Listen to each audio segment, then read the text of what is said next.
Oh, wow. There is the handshake and G3. So And this is the prep. This is the prep that Hikaru had. that's the prep. Amazing. Yeah, that they are sensing already how the opponent will react. It's kind of logical also. It's beautiful to be that strong. And F4. Yes. That answers your question, right, Peter? Yeah, actually also very important. Jan starts with 30 minutes. So basically actually only 2 minutes handicap. But I think in Fischer and Dom, it's not only the minutes, but playing with the black pieces, it's scary. Yeah, it's scary, but you also don't want to leave yourself too low on time. I don't know. I feel that this Armageddon, as opposed to most Armageddons, favors white more than usual. I think so. Yeah, I also have this feeling that, but it also shows that then what Hikaru was basically looking forward to play with the white pieces. Yeah, he wasn't really trying to bid desperately to be black. I don't think you should. This is a whoa. Pawn takes f5 tactics. Hello. Wow, this has to be preparation because Hikaru blitzed it out. I mean, you're definitely not gonna make a move. E takes f5 unless you have checked it.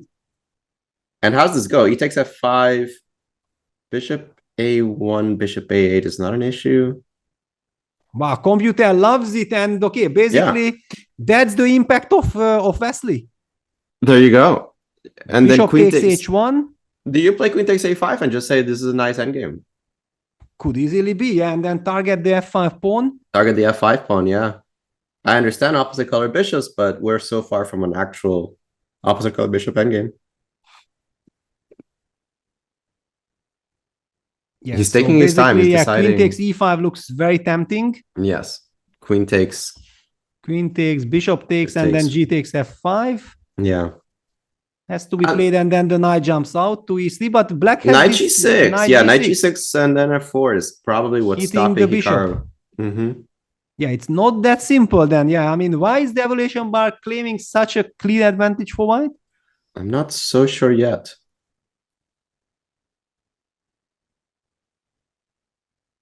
But on the other hand, it's clear that what we have seen so far is kind of prep, but the players didn't have much time. Yeah, so basically one felt like this is kind of comfortable and okay, you have to live with that. Yeah, this is as good as it gets. Yeah, the only question, because we know that draw helps black. So even if it's a nice endgame, but white can't really avoid the endgame, because even if we take with the bishop, then d6 can come. Yeah, I think he has to. I mean, queen e5 just seems so much more tempting than bishop takes e5. Bishop takes e5, g takes f5, and you still have to worry about d6. You have to worry about bishop e4. Yeah, I like taking with the queen. So takes, and then gf5, and this is a critical moment that how can white utilize? No, Hikaru takes with the bishop. Okay. Disagrees with us. And with the engine evaluation, apparently. Well, still, the engine actually still gives some advantage. That's true. But yeah, Jan is looking for knight g6. There is a 1 minute deficit. So basically, Jan already got 1 minute back. At least he has that going for him, right? Yeah, but the big question, yeah, Hikaru goes now, bishop c6, sidestepping this knight g6 tempo. And the big question is, how will black defend the pawn on f5? Bishop c6 played. It's but a position... wow, hang on, now white can sidestep the queen trade. Yeah, knight e3, right? Knight e3 played. I don't know. I mean, maybe I'm biased because I know that the black only needs a draw, but not trading the queens is a surprise. To me too. Queen h5, queen f2. Yeah, to me too, because you also run the danger that not only are you losing the pawn, but knight e2, knight f4, somehow white's queen seems to be under less pressure than black's. But knight h6, I missed this move. Yeah, Jan is protecting the pawn. He is hinting at eventual knight g4, and okay, there are some chances for black to neutralize the pressure. Having said that, maybe knight e2, knight f4 is coming. Yeah, knight e2, because knight g4, I can even take on f5, and again, you probably can take on f5. Yeah, it's dangerous. Yeah, wow. Okay, not out of the woods yet, but we do see the evaluation bar giving advantage for white, but black is still in the game. Yeah, it's not a huge advantage. It's a slight advantage here for white. You can kind of tell because of the structure. but a lot to be defined in the next few moves. The knight coming to g4, trying to simplify. Black has a couple of easy moves ahead of him. King b7, knight e6, try to consolidate his position, get rid of the weakness on f5. And if he's able to do that, he'll be in a clear-cut goal towards the world championship, just trade pieces. But for the time being, Hikaru has the timing to try to blockade the pawn, try to actually maybe even take the pawn. And knight e2 already on the board. Yeah, knight e2 played. It's very logical to bring that knight out. Knight f4 is coming with a tempo, blocking the pawn. And we should mention, of course, the time control, that the players will not get any seconds. This is an Armageddon game. Yeah. You play with what you got. Yeah, Hikaru with 15 minutes, Jan with 13. We see that the clock situation more or less already leveled out, but Hikaru has the advantage on the board. How much we don't know exactly, but certainly it's a pleasant position. I like the way that Jan has played the last few moves. Knight e6, and he's tactically defending f5 instead of tying his pieces down. He's taking advantage of the fact that h2 is also threatened. The move king b7 is super logical. The king is very happy on this square. You never have to worry about any kinds of tactics against it. And again, d4. What boom, on earth is this? Weakening the e4 square. What? It's a desperate move. It's an I need to win this kind of move, right? Yes. I need to win this. Otherwise, it would never ever been played. Oh my god, yeah. Knight g4 played immediately because I like knight g4 a lot. Yeah, you remove the knight which covers the d5 square. I think that Hikaru will be in a state of shock blundering knight g4. Yeah, this is like the worst timing for it, right? For the white side. Absolutely. I mean, okay, any knight takes g4, f takes g4 is the total catastrophe for white. You will never generate any winning chances. Queen takes f5 is the critical move, but even queen takes f5, knight takes f5, knight h2. Why is white better? Looks good enough for black, yeah. Yeah. And there might be even something more. I don't know. Even moves like queen h6 are super tempting. Queen f5 queen on the board, yeah, just goes for the endgame. And I think you were right because I saw the engine spike and spike back after queen takes f5, recapturing queen takes f5. So probably there was something even stronger for Jan, but he knows that this is a practical game, that this is an Armageddon, and that a draw is good enough. He decides to go into an endgame where he's probably slightly better. And with the opposite colored bishops, he decides, let's just go into this. I can hold this endgame. Yeah, for sure. I mean, first of all, he doesn't need to hold. Yeah, he can. It almost looks like a risk-free pressure, and he still has 10 minutes on the clock. Yeah, he's doing great. Yeah, what a turn of events. I mean, it looked like after move 7 that Hikaru will be able to squeeze this position forever, risk-free and play quickly, and it might be very unpleasant. And all of a sudden, what a turnaround. Black is just completely safe. But I think that's the problem with Armageddon's, right? There's no such thing as risk-free because anytime you make a draw, you lose. That's true, of course. And okay, bishop e4. I don't think that Jan is playing the most ambitious way, but he doesn't need to be ambitious. Yeah, why be ambitious when a draw is just as good as a win? D5, maybe a symptom, knight g5 kind of plays knight itself. Knight g5, yeah, covering the f3 square, protecting the bishop on e4. Yeah, rook's coming to f2 too. This is very annoying, actually. Yeah, knight f4 had to be played. And maybe simple chess, no? Something like rook b8. I mean, the good news for Hikaru is that at least he more or less stabilized the situation. But I mean, stabilizing in a game where you have to win, it's not an ideal scenario. Yeah, there we go. Rook b8, just bring everybody to the center. And this is what we've talked about in many positions, is how easy is it to play for one side or the other? Yeah, now king b2 had to be played. Now the rooks are connected.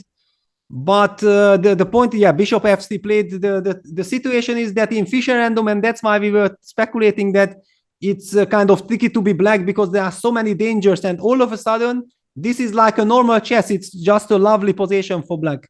Yeah, it's normal chess. And this is the greatest danger of Fischer random positions, where you get an unpleasant position that's just chess. And that's exactly what we have right now. Yeah, now after d6, the big question, of course, very tempting to simply ignore that pawn and play c5, but then Hikaru will get some knight jumping to d5, eventually going for e7 square. We see c6, knight c4. Yeah, Hikaru is fighting rook e7, knight e5, some ideas there. Knight e4 blocking the e file.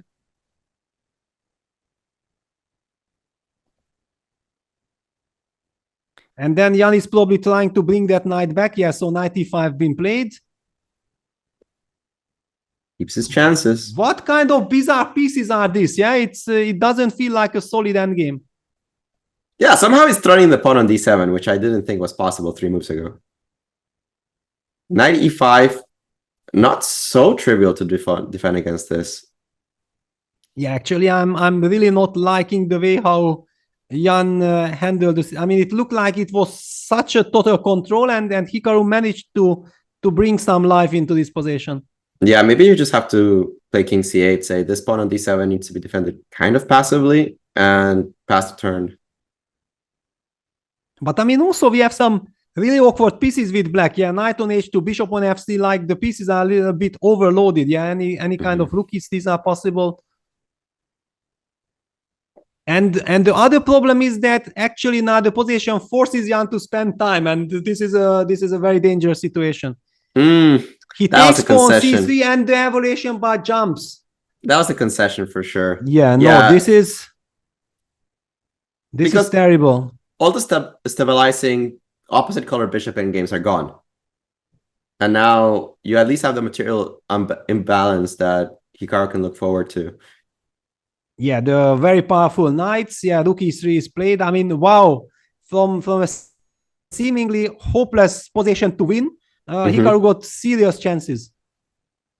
Yeah, the knights are beautiful. I mean, the dark squares are completely under white's control. And how do you get rid of it? And this knight on h2 is still trapped maybe you need to play knight f3 right now, right? Yeah, but even that doesn't guarantee any safety. Hang on, knight f3, knight takes g4. It definitely does not guarantee safety. Okay, h5, but look at the evaluation bar. Yeah, nothing is safe anymore. Rook e1. Yeah, you're not on time. B1 to e1. You're just not on time anymore. You can't play knight f3. This is super dangerous for Jan now. Yeah, it's dangerous. It's bad. It's a total catastrophe. I mean, also like 2 minutes before, if you ask him, he will tell you, I can't lose this position even if I want. And then that's it. What you get. Yeah, totally agree. This went off the rails super quickly. Knight g4, huge threat, so I think you have to move the bishop. But where? But even where to move it? Yeah, because bishop f5, knight takes h5 is just not only just a pawn, but you continue threats. Yeah, what a position. Now the pawn on d6 is a monster. Knight on e5 is a monster. Knight on f4, beautifully protected. Rooks are doubled. And black is in a very confusing spot. I don't even see a move. Shocking development. But this is often the case. There is so much nerves at stake in this Armageddon. It's never just chess. Never. It's probably everything else but chess. Yeah, the Armageddons. Yeah, in some ways it's like a battle of stamina, a battle of wits, a battle of psychology. There is some chess, of course, some chess ability, but the chess level drops so dramatically in this Armageddons that it tends up to be a battle of everything else, as you said. Yeah, and all the dramas, but for the moment, I mean, black is just in a horrible situation. Maybe you even have to move the rook from e8 to d8, giving up the e5 completely. But this knight might be trapped, yeah? Just rook h1. Yeah, rook d8, rook h1 might just lose. Whoa! Yeah, so rook e5, knight f3, but rook e8, is that a move? I don't... rook e8, rook f6, probably this is what Jan is trying, then rely on some h4 counterplay. You can even play rook d1, right? But maybe h4, yeah. Then maybe h4, Yeah, basically I would even say that it's because the position looks so bad, it's kind of trying to create some confusion, but h4 will be met by rook g8. I kind of like this as the best option that black has. Yeah, I mean, otherwise it was practically lost, but knowing rook Hikaru, yeah, he's so sharp, rook h1. Maybe h4 anyway? Yeah, and then rook g8. This is a key move. Yeah. Yeah, h4 and then rook g8 hitting the bishop, and now Jan takes on d6, but this should be technically lost. Yeah, it is an exchange after all. It doesn't even have a pawn for it. I don't see any issue with taking on h5, rook h6 maybe. Okay, rook h6 then. Rook h6. So he starts with rook g8. Preparing knight takes h5, setting up a trick of rook h6, rook takes g4. using the pin. Yeah. Wow, I mean, Hikaru very close of sealing the title. Hikaru, excellent technique in this kind of position. Let's see if he can finish it off. It's a normal position. He's just up an exchange. But that's what we also said before for Jan, yeah, that it looked like a normal position, and what happened. But that's the beauty of Armageddon. It's not about the Fischer random anymore. It's about the fact that it's an Armageddon. You got the pressure, you got the time ticking. And Rook D2 played Knight H5, Bishop F5, and it's very quick moves here by both players. Rook C1, yeah, protecting just in time to protect the C2 pawn, Rook H2, so we might be expecting a move like Knight F4. Knight G7, wow, what a strange move. Yeah, even if it's a good move, it's a strange move to play. But yeah, Bishop E4, then he will follow up with Knight E8, and he's trying to get the knight to D6 or F6. Okay. Yeah, I'm not so sure what it's Hikaru, doing yeah? Yeah, Hikaru just solves everything tactically. But I still don't understand what the knight's doing on D6. I can always put my king on A6. Yeah, he wants to harass this bishop. That's his idea. I think that's the idea, right? To force it off from this lovely diagonal.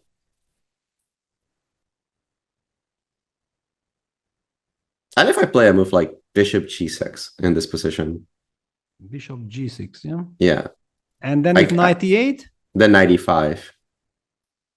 And pretend that I can holding on to my position like this. Probably it's the best. I think it's the best what you have. Jan goes Bishop E4. Mm-hmm. We might be seeing Knight E8 exactly. Knight E8, exactly, yeah. Rook H6 protecting from Knight D6 and Knight F6, but now the Rook from C1 frees itself. Yeah, Rook D1 screaming to be played here. Okay, Rook D1, D5, and then can we try to push D4, C5, create some mess? You definitely can, but I'm going to start looking at Rook G7 check, and then where are you going? That's cooling things, Rook D1, D5, and then check where to go. It's a problem. It's a very big problem. Yeah. Yeah, Hikaru goes Rook F8, even insisting on some Knight F6 or Rook F6. Deadly threat, Rook F6 followed by Knight D6. Yeah, and it seems like Jan felt himself forced to play D5 anyway. And this must be an even better version for Hikaru. On the verge, Hikaru, of winning the World Championship here in Reykjavik. Absolutely, yeah. Rook F6 played, now he's threatening Knight D6 as well. It forces one pair of pieces off the board. It doesn't matter which one, at least one pair of pieces off the board. That's huge progress. And there you go, check. And where do you run? Okay, probably you have to run to a King C7, but okay, then the King will be even in mating net. Yeah, it's completely hopeless here. Rook G6 seems easy enough to me. Just hold on to that pawn. Just protecting the pawn, yeah? Just protect the pawn. Yeah, and some point. And if E3, then you go Rook E6, and then you are pinning the Rook. Or you, I think or you can go Rook G7, King D3, right? Yeah, that's another, but I mean, this one is good enough. Yeah, oh, that's horrible. Yeah, that's cruel. Yeah. So, okay, Black goes Rook H2. He tries to keep some life in the position, probably hoping for some C5, Knight D4 also eventually.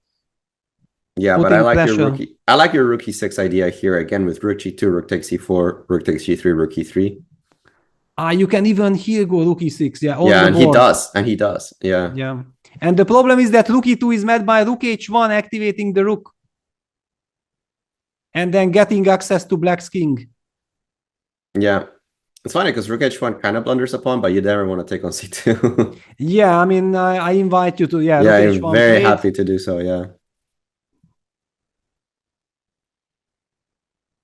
Yeah, and something like King D7 already, Rook G6 is actually mate. Yeah, it's you're not gonna run away. Otherwise, you have to play some B5, King B6, but Rook comes to the 6th rank and will start harassing everything. Yeah, this is over. Also, with the hand move, how Hikaru played Rook H1 signal that he thinks that that's it. That's it, yeah. He feels it. He feels the World Championship in his hand. Yeah, B5, you had to create luft for the king.